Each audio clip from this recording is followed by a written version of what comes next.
শুধু বিশ্ব আদায় করেন না, আরেকটি পুরস্কার দিলেন। ইব্রাহিম আলাইহিস সালামকে আল্লাহ প্রথম বিশ্বনেতা বানিয়ে দিলেন।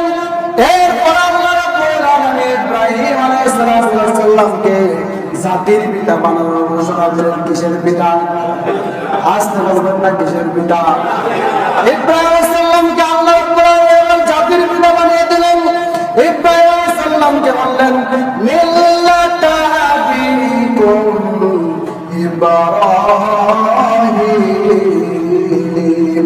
ওয়া সাম্মাকুমুল মুসলিমিন। সুবহানাল্লাহ। ইব্রাহিম, আমি তোমাকে মুসলিম মিল্লাতের নেতা বানালাম এবং মুসলিম মিল্লাতের জাতির পিতা বানিয়ে দিলাম। সুবহানাল্লাহ। এবার আমার সাথে সমান বলেন, ইমামের চেতনা থেকে বলবে, কোন দলের চেতনা থেকে না। কিসের চেতনা থেকে? সবাই বলেন না, কিসের চেতনা থেকে? ইমামের চেতনা থেকে। সবাই বলবেন আমাদের মুসলিম মিল্লাতের জাতির পিতাকে। আসতে বললেন কেন? আমাদের মুসলিম মিল্লাতের জাতির পিতা কে? কোন সন্দেহ আছে? কোন প্রশ্ন করার সুযোগ আছে? আমাদের জাতির পিতা নির্ধারণ করে দিয়েছেন কে? এই পৃথিবীর কোন মানুষ জাতির পিতা নির্ধারণ করতে পারবে? জাতির পিতা কে হতে পারে? কার যোগ্যতা বলে, কতটুকু যোগ্যতা থাকলে জাতির পিতা হওয়ার মতো যোগ্যতা অর্জন করা যায়, সেটা সবচেয়ে বেশি কে জানে?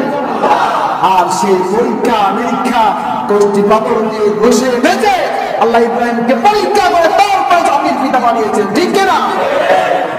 হাবিজা বিকেও হলিমুল্লাহ সলিমুল্লাহ জাতির পিতা হতে। আমরা কি এই পৃথিবীতে অসংখ্য দেশে দেশে জাতির পিতা আছে না? শুধু বাংলাদেশের কোনো কথা নাই, প্রত্যেকটা দেশে নিজেদের জাতির পিতা নির্ধারণ করে বসে আছে। এদের নামাজ, এদের ইবাদত 100% সিউরিটি রয়েছে যে এরা তাকওয়াবান, এরকম সিউরিটি দেওয়ার সুযোগ আছে? এই সার্টিফিকেট কেউ দিতে পারবে? যে লোককে আমরা জাতির পিতা বানাচ্ছি সেই লোককে সত্যিকারের ইবাদত বন্দেগী আল্লাহর উপর তাকওয়াবান ছিল, এই গ্যারান্টি দিতে পারবে কেউ? সে তো জান্নাতি হয়েছে, তার কোনো গ্যারান্টি আছে? হয়তো কবর খুললে অথবা আমরা কবরবাসী হলে গিয়ে দেখবো আমরা জান্নাতে আর জাতির পিতা জাহান্নামে বসে আছে। ঠিক কিনা? ঠিক কিনা বলে? সুতরাং প্রিয় ভাইরা, আল্লাহ রাব্বুল আলামিন আমাদের মিল্লাতের জাতির পিতা নির্ধারণ করেছেন। তিনি